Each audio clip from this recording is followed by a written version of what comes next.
Hello everybody and welcome to part 3 of our video series, How to Kill an Elk on Your First Trip to Colorado. So part 3 is going to cover essentially outfitted versus do-it-yourself hunts. So we're going to go over just your standard outfitted hunts and what that means, our take on them and kind of our reviews of some of the outfitters in the area, drop camps, private land hunts, and then there's also questions you need to be asking your outfitter before you pick an outfitter. So we're going to cover that pretty heavily in the next video. We really want to go over what questions to ask these outfitters. That way you don't pick the wrong one, because we hear horror stories about people who come out here. You're paying a lot of money to hunt with some of these outfitters, and a lot of these outfitters are just as bad as used car salesmen. And we're going to do this again. I got the laptop here in front of me. You're going to jump into my laptop here and kind of see the PowerPoint where you can hopefully get a list and questions and stuff to ask, as well as we're going to have some videos and stuff from some drop camps in the past that we've done. So hopefully you can kind of see what to expect if you pick one of these hunts. So stay with us, follow along. And again, if you have any questions at the end of this video, send us a message and we'll try to get back to you. I want to jump right into questions to ask. So that's why you're here for the video. And not only what questions to ask, but why to ask them and what the outfitter is probably going to answer with, because they're great about talking around a question and not actually answering it, especially if they're a shady character. Question to ask, our top questions to ask an outfitter, and this goes for, and you follow my mouse here, this is going to go for drop camps, outfitters, etc. Success rates from the previous 3 years. So I like to ask for at least a few years back going forward, because Colorado's Colorado, the weather changes, the migration changes. Sometimes an outfitter has a really good year, and then the next year it's not as good, whether that be drought, the weather, fires, migration, whatever it is. It's good to have kind of an average that you could do. Now, when we say success rates, keep in mind that for an outfitter, this is his business. So there's no reason that an outfitter shouldn't be able to tell you exactly how many hunters killed elk, and also during what seasons they killed elk. It's great if, 3 of their 6 hunters killed 160-inch plus mule deer the year before, but if all of those people killed mule deer during the 4th rifle season and nobody killed mule deer during the 2nd rifle season, and you're going during 2nd rifle season, well, that's important to know. So make sure you're asking success rates specifically from the hunt you were doing. If you're doing an archery hunt, you want to know the success rates of the archery hunt. If you're doing a rifle hunt, you want to make sure you ask for that specific season. For drop camps, a lot of outfitters will tell you, well, we don't keep track of that. Personally, I think that's bogus. It's bullcrap. If you're an outfitter and you have, even if you have 2 drop camps or 3 or 4 drop camps and you're running different hunters in there every week, that's not very hard numbers to crunch. I mean, at most you're talking, 4 or 5 weeks a year, you have someone in your camp. If you can't tell me how many hunters out of those 4 or 5 killed elk, then you're either not doing your job keeping track, so you can improve, or you're not telling me for a reason. I've had outfitters tell me before, well, we don't keep track of that because a lot of guys are coming out here and they're not actually hunting, or we're not with them, so they had opportunities, they just don't know what they're doing. Or I even had the drop camp I did, when I asked the first time, the guy who burned us, his response was, you wouldn't believe how many people come out here and just sit in the tent and smoke pot for a week and then come home and it's just a camping trip. I think that that's a bunch of crap. Most elk hunters who are paying for a drop camp, even if they're just an average hunter, even if they're coming from the Midwest, they've never elk hunted a day in their life, they are still hunters. They know how to hunt. Maybe they don't know how to hunt elk, but they're still, in my opinion, trying to hunt elk. I've never met somebody who drove 20 hours across the country, paid all this money, and then when they got to the camp, they said, you know what, I'm not even going to hunt. I think it's bogus if an outfitter tells you that. So if they do, just red flag. They should be able to tell you, hey, of our archery drop camps, we have 4 weeks of archery. Last year, one of the weeks the group killed an elk, or 2 of the weeks they killed an elk, and that'll just give you an idea of if there's elk in the area, because chances are this might be your first or second time coming to Colorado, so you're going to be a novice hunter. So if he's telling you that all the novice hunters never kill elk in their drop camp anyway, then what's the point of you going? Because this is supposed to give you an advantage. And if it's not giving first-time hunters an advantage, then what's the point of paying that money, right? So that's a big question to ask. Make sure you ask that question and you're getting actual results. Not a, well, on average, it's like 65%. Again, it's that outfitter's business. He should be able to tell you exact numbers. This is how many people we had in camp last year, or this is how many groups we had in camp last year. This is how many groups killed an elk. I don't buy into that. Well, it's usually between 50 and 80% every year. No, give me exact numbers. And if they can't do that, or if they're unwilling to do that, there's probably a reason for that. Going down, testimonials. Every outfitter is going to give you a testimonial or a contact from a hunter who had success and had a great time, right? But I would recommend asking for a testimonial or a contact for someone who didn't kill an animal. They're usually going to be able to give you a better gauge on the hunt, because if it's a good outfitter who does his homework, or if it's a good drop camp, someone who doesn't kill an animal will be able to tell you that. And they'll usually be pretty honest with you and say, hey, this outfitter did everything he could to put us on an elk. We saw elk every day. If, for whatever reason, and they'll usually tell you the reason, there was pressure from, other public hunters that ran the elk off, or I got a shot at an elk and I just didn't make it happen. But getting a testimonial from the guy who had the best experience doesn't really give you a good average experience for that outfitter. Even the worst outfitters are going to have somebody who comes and, shoots a bull and has the best time. And that person's going to tell you that it was the greatest trip of their life. So contacts from hunters who didn't kill an animal so they can tell you what the experience is like, even if you don't kill a bull. Who will I be hunting with? And then this bottom one here, how many hunters will be in camp? These kind of go together. Nothing is worse than, you talk to these outfitters and they make you feel like the most important person in the world, right? And they make you feel like it's going to be an exclusive experience. And then you get back to camp, and I've seen this where I've never done a fully outfitted hunt, but I've went by fully outfitted camps. And I've talked to a lot of guys who are being outfitted when I meet them, on the trail or whatever, or talk to guys who have done this before, and they say, it was great, but when I got to my camp, there were 8 other hunters there. Maybe they're not in your tent, but if their wall tent is right, next to yours, or, in the same area, I've heard a lot that, well, we found elk, but we couldn't go after them because the other hunter got to hunt that area for that day, right? Or, well, we glassed up a bull on the other canyon, but we weren't allowed to go over there because the other hunters in camp were already over there. And that can be really frustrating if you're paying a bunch of money and you're finding elk, but you're not allowed to actually hunt them. Because I'll just let you know, if you don't have a guide and you saw elk, you would go over and hunt them. Whether you thought or knew there were other people over there, you're going to go after elk. So to be told that you can't hunt elk when you're paying to hunt elk can be very frustrating. So make sure you kind of ask, how many hunters are going to be in that area? How many other people do you outfit?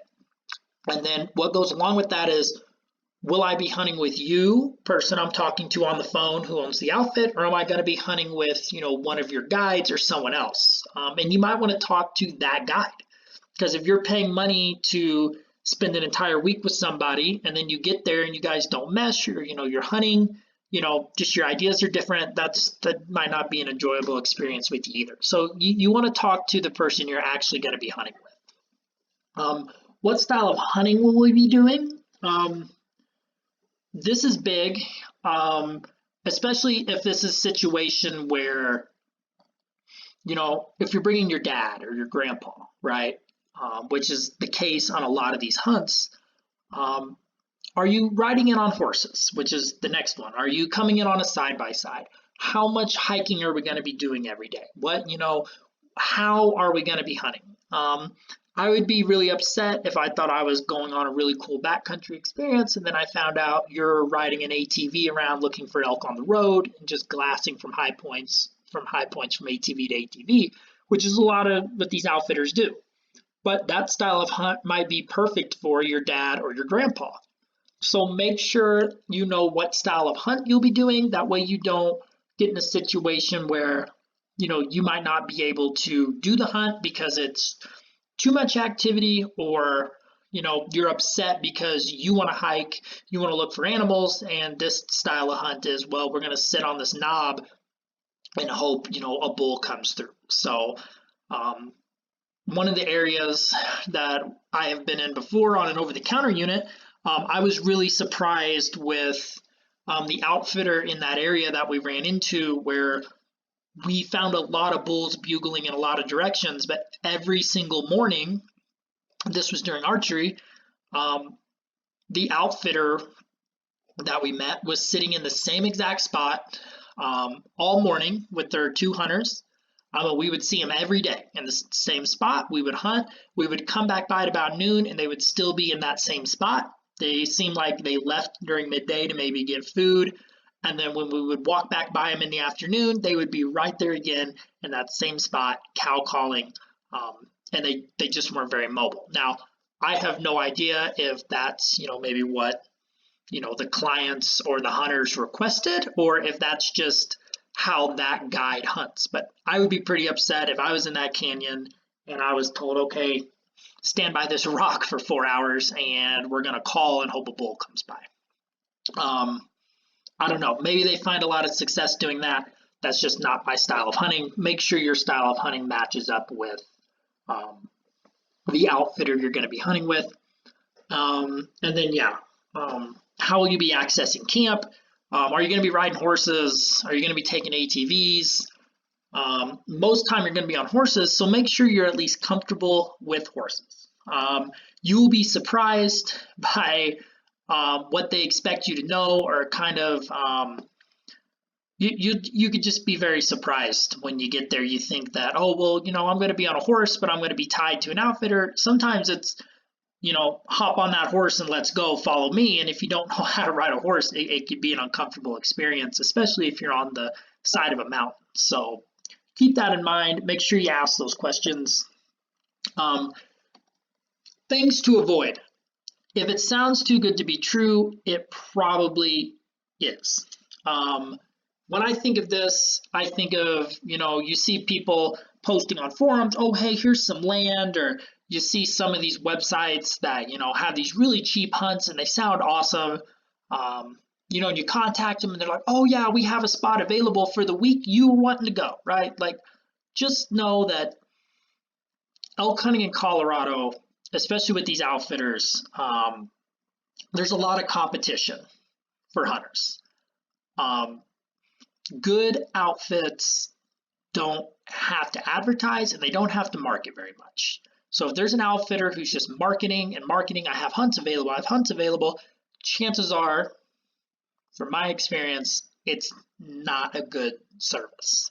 Because these good outfits, they know how much their outfit's worth, so they cost a bunch of money, and people who have hunted with them want to hunt with them again, and people who are in the know, or people who talk to people, they want to hunt with them, and they might be on a wait list. So just be careful when you find some of these outfits. Careful asking for recommendations on Facebook and social media. This is one of the biggest like red flags, and this is probably the way most of these outfitters like lure in people and loop people into bad situations. And it seems on the surface like you're doing the right thing. You go on, Colorado backcountry, or you go on, one of these, monster muley forums, and you say, hey, does anyone recommend any outfitters? And you get a comment under it that says, blank blank outfitter are great people. It's a great service. This guy is going to treat you right. And you think, well, that's great. This guy had a great experience with that outfitter. What I caution you to be aware of, and I have seen this many times, is that the people commenting on these posts are the outfitter who owns it, people who work for the outfitter, or friends and family of the outfitter. I see this all the time. And if you pay attention, if you're on the forums a lot, and we try to be on there to answer a lot of questions for people because we make these videos, you'll see the same people recommending the same outfitters on every post. And that's not because they had a great experience and they want to share their favorite outfitter with the world. It's usually because that's someone who works for that outfitter. So their means of living comes from how much money that outfitter brings in. So just be really careful. If you want to go on Facebook and ask, that's great. But when someone gives you a recommendation, message them privately. Hey, when did you hunt with this outfitter? When did you hunt with them? What was your experience like? And kind of get an idea of, are these people working for the outfitter, or is this someone who genuinely is trying to give me a good recommendation? Small private land camps are another one that's usually a ripoff.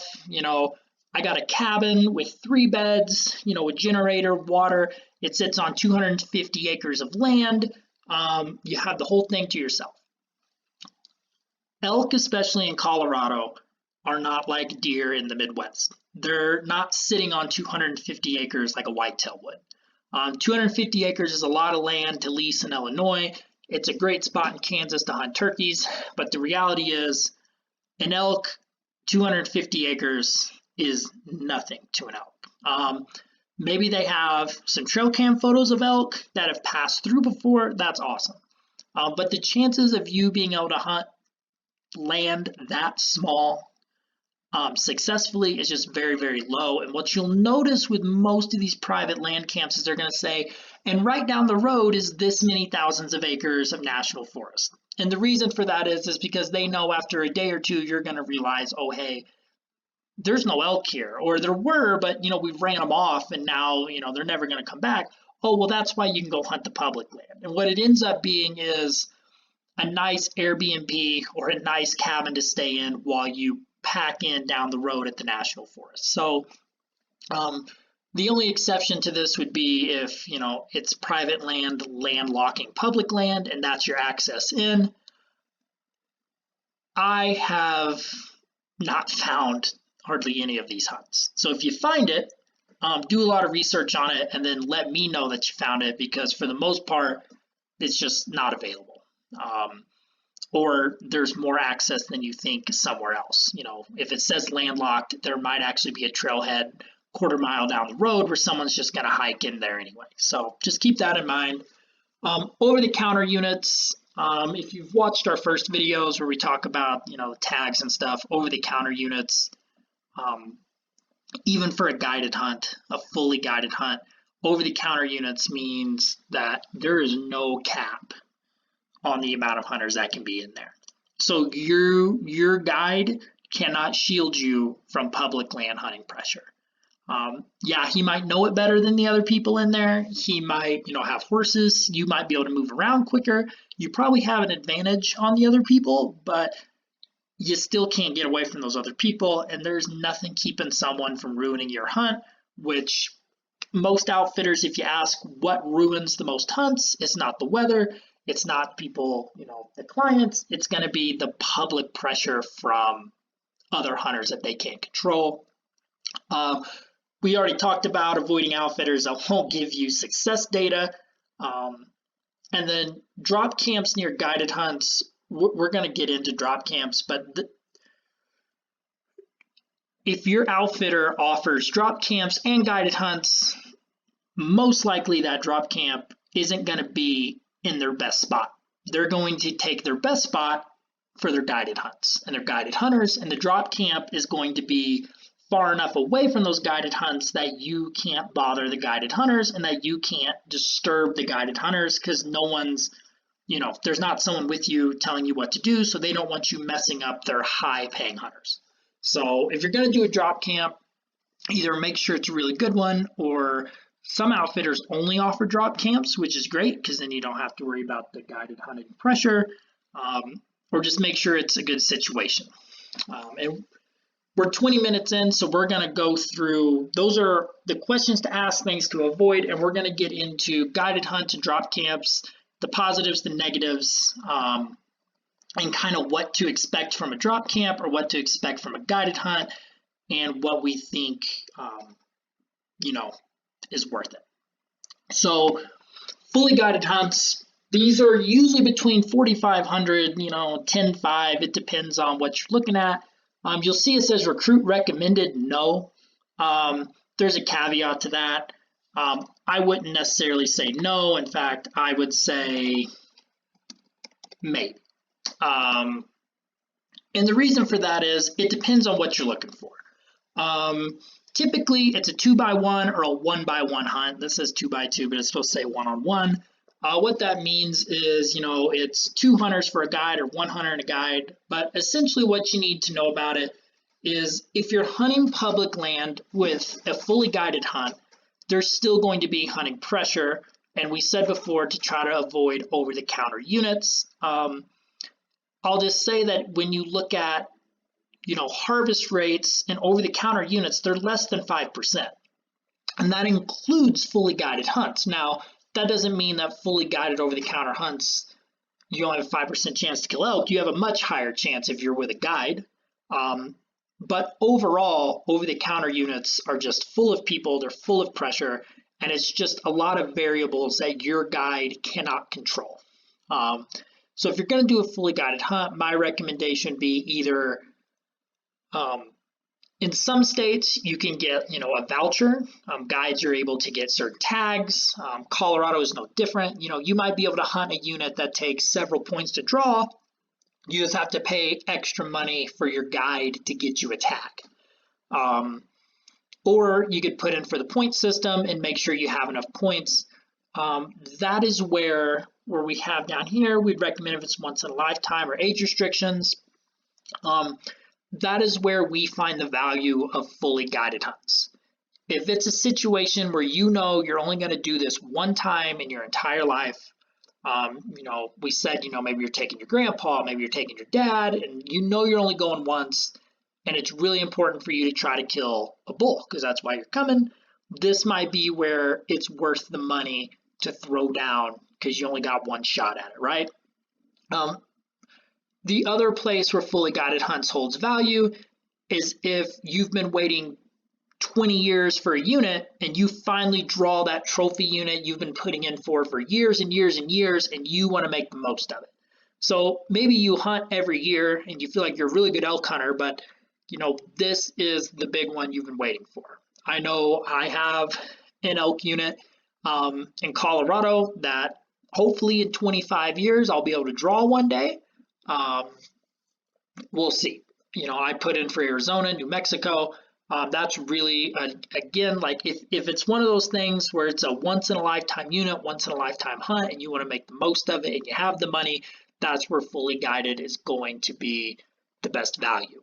You're not going to get a lot of value out of a fully guided hunt in an over-the-counter unit or, one of these lower draw units. You're going to have a better chance of killing a bull, but your chances are still going to be low. And I put this down here. Guide in our unit killed 0 elk during guided archery hunts in 2021. We know that because we ran into some hunters, and they hadn't killed any elk. And then we actually talked to one of the packers who were packing people in and out. We actually stopped them and we said, hey, how is that outfitter doing? Whatever. And he told us, well, they haven't killed any elk yet. And that was we were there that was 2 days before the final day of archery elk season. And they have several camps, and he said, yeah, it's been a really tough year. And it was a tough year, but, we've hunted that area before. We know how many outfitted hunters, that outfitter runs through, and it's 2 or 3 groups a week, and they didn't kill any elk. So those people all paid, several thousands of dollars to do a fully guided hunt. They still didn't kill any elk. That was an over-the-counter unit, though. But again, if you're going to pay that money, make sure you're in a unit or you're in a spot where you have a good chance of killing an elk. That's where we find you get the best value for a fully guided hunt. It's not written on here, but the other fully guided hunt that's going to give you essentially the best chance of killing a bull is going to be a private land hunt. And we have a slide for private land hunting, but we'll just go over it now since we're talking about it. Essentially, private land out here, you're not going to find a lease. So if you're thinking, well, I get a lease in Iowa and I deer hunt, or I have a lease in Kansas, I turkey hunt, there aren't leases like that in Colorado, just because for the most part, rifle seasons are only a week long and it takes points to draw units. So, people can't actually lease something for an entire year and hunt it every year because you might not be able to draw it every year. And it just doesn't make sense for outfitters or landowners to do it that way. Private land fully guided hunts are going to cost a lot of times in this upper end. They're going to be closer to 10 to 15,000 for elk anyway. But that's going to be, your highest chance for success if you have that kind of money. A lot of times, if you know somebody who they came out to Colorado on their first time, they killed a 380-inch bull, and they're like, oh yeah, chances are they did it on a fully guided private land hunt. I have friends who have come out here from the Midwest, done fully guided private land hunts. They killed big bulls. They stayed in what essentially is a resort. It's not a high fence hunt, but it's pretty close to it. So that's what you're looking at for a fully guided private land hunt. Next, drop camps. So we're going to get, real into drop camps, essentially because this is what it seems like is the first kind of reach most DIY hunters go for, and it's the most affordable option. So this is usually what people want to know the most about. Usually you can get a drop camp for about $1,500. That's kind of the standard going rate, $1,800 per person. What a drop camp is, it's just a wall tent that's in the backcountry that you're going to get taken to, usually via horseback. If you're getting taken there on an ATV, that should be a red flag right away, because if they can ride an ATV, anyone else can too. So you should be going on horseback. We already talked about some of the stuff to ask, but for drop camps, the questions you want to ask is make sure it's actually off the road. I said before that I had a really bad experience with the drop camp when I lived in Illinois. It was one of my first elk hunts. We thought that this was going to be, a really good backcountry experience. We didn't have all the gear we thought we needed, and we just thought, hey, this is going to be a really good way to, like I said before, get your feet wet. We were told, we asked how far off the road. They said 6 miles. We asked, what's the success rate? This was the guy who told us most people just come and smoke weed, or, they don't hunt. And what it turned out being is, even after we asked for the location of the drop camp, after we paid the money, we still weren't given the location, but we were just so excited to go on the elk hunt.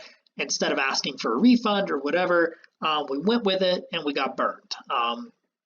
Our 6 mile drop camp ended up being less than a mile off the road. It was a 6 mile horseback ride, but the horseback ride basically just rode you from one road to the other. So that was really unfortunate to us because, we were in our early 20s, and hiking a mile for us just honestly wasn't that big of a deal. And it really sucked to be able to hear the road from our backcountry camp. I'm using air quotes.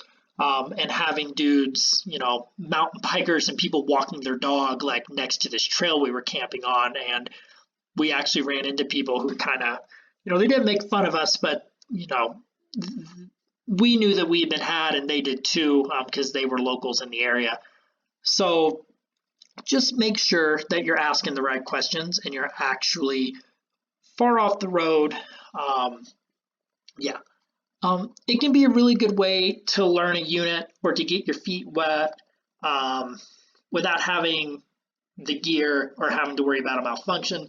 This is really where the benefits come with drop camp hunts, is that you don't have to worry about buying a tent. You don't have to worry about buying, a stove to cook. You don't have to worry about, eating bad, food or not packing in enough food. You don't have to worry about clothes or packing in enough clothes. Like, essentially, if you want to pack it in, a horse is going to be able to pack it in for you. So you can bring Cheez-Its, you can bring, chargers to charge your phone. You can bring, enough clothes to stay warm, or if it gets hot. Like, you don't have to count ounces. You don't have to put a pack on your back. You don't have to worry about, well, what if I can't get to the spot? Or what if I get there and the spot, is inaccessible, or there's no elk there? Like, it gives you peace of mind. And that's what you're paying for a drop camp, is peace of mind.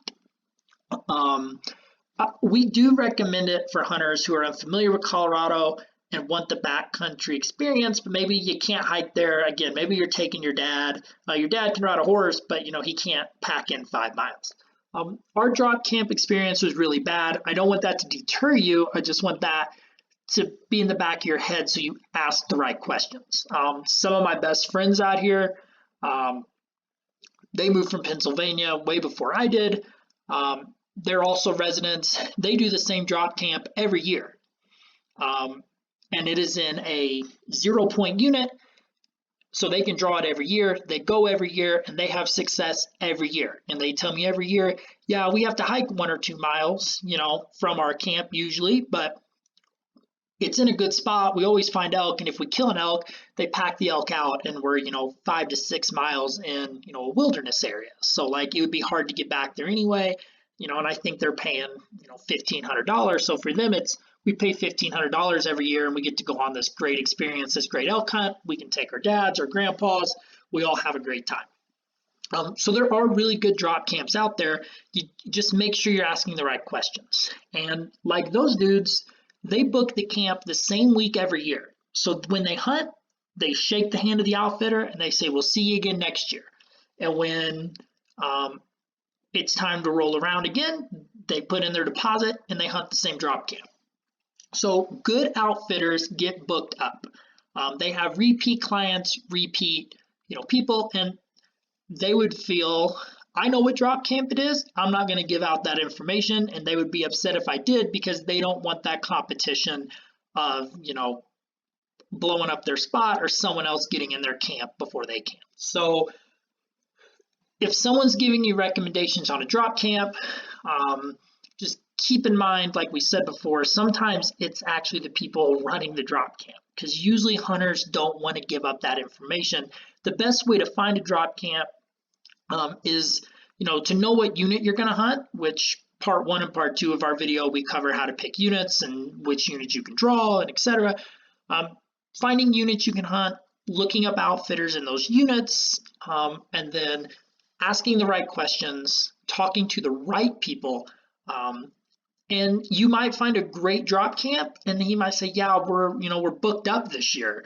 But that's usually a good thing, especially if they're getting booked up really, early in the year. It means that people are coming back. People are booking with them, or locals are giving recommendations to them, or they have, a good business. So you might have to book a drop camp 2 or 3 years out. If you're finding an outfitter with drop camps that are always available, they never have repeat people coming back, that might be a red flag. So that's why we say down here, we caution you to do your research and speak to people who have been to the camp, who have had success, who haven't had success. And it's still public land. In our opinion, drop camp hunters have a slight advantage over other first-time hunters. So if you're comparing yourself to someone else who's coming to Colorado for the first time, and you're in a drop camp, and they have a truck packed and they're coming out, have nowhere, or have no idea where they're going, or they think they found a spot on Onyx and they're going to try it out, you're going to have the advantage over those first time hunters, which are a big portion of the people coming to Colorado. But it's not going to give you an advantage over maybe say residents or guys who are coming every year, because to be honest with you, I walk in our over-the-counter unit. We know where the drop camp is. We don't hunt anywhere near it because it's not a good spot. And this is a different drop camp than the one we did years ago. And there's outfitted camps that, you know, we hike by. We always see the outfitter every year. You know, we don't have to pay the outfitter because we already know where we're going to camp. We already know we're going to hunt. So even if you're at a drop camp, there's going to still be people back there hunting. You're still on public land. But if you're seeing, you know, Cam Haines and these crazy people hiking in, if you're 6 miles back and there's people with packs on, you know, and you're seeing them walk around, that probably means you're in a good spot, because people aren't hiking 6 miles in if they don't think there's elk back there. So sometimes a little bit of pressure is a good thing. It means that, you know, it means that locals and other people know it's a good area. So, and there's elk in every unit, and there's plenty of elk to go around. So keep that in mind. That's kind of our spill on drop camps. I think it's a great way to start hunting Colorado, as long as you find the right ones. And feel free to message us, you know, about drop camps or any questions you have with them. That's pretty much it for our video. We only cover guided hunts and drop camps because those are the main hunts. When you're looking at some of these semi-guided, private land, stuff like that, we just don't recommend those for various reasons. Semi-guided hunts are typically, and we got a little slide here. We won't go over it much, but semi-guided hunts are almost always a scam because an outfitter makes more money by guiding you. And, you know, a DIY hunt is a DIY. So semi-guided, you'll see a lot of stuff get booked on this. We have on there like discounted hunts, BRBO, Facebook, you know, post of people. They're just, it's usually always a scam. I can't tell you how many people I hear use this discounted hunts and BRBO, and then they're like, oh, you know, it's 750 acres. And then they get there and it's like, oh, like this is not at all what I thought it was going to be. If it's good property, chances are an outfitter is going to have it, not, you know, some dude from discounted hunts. Yeah, private land, the same thing.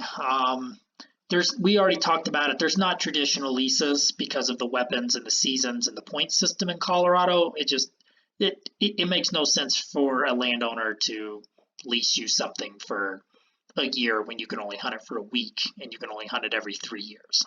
It just doesn't happen. They make way more money giving it to an outfitter and letting the outfitter lease it or letting the outfitter guide on it. If you have any questions, specifically about specific outfitters, specific drop camps, units, you know, send us a message. DM us either on here, on our Facebook, on our Instagram, and we will get back to you. We like helping people out. I know a lot of people are really, you know, closed off about giving information to new hunters, but the truth of the matter is, if you're going to be on the mountain with us, we would rather you be educated. So we would rather hunt with educated hunters than have people running all over the mountain and, you know, blowing the elk out and ruining our hunt. And we feel like the better educated you are, the better experience we all have. So send us a message, DM us with your questions or whatever you have. I know we, you know, couldn't get into great detail with all this, but we would be more than happy to help you out any way we can. So that's the end of part 3 of our video.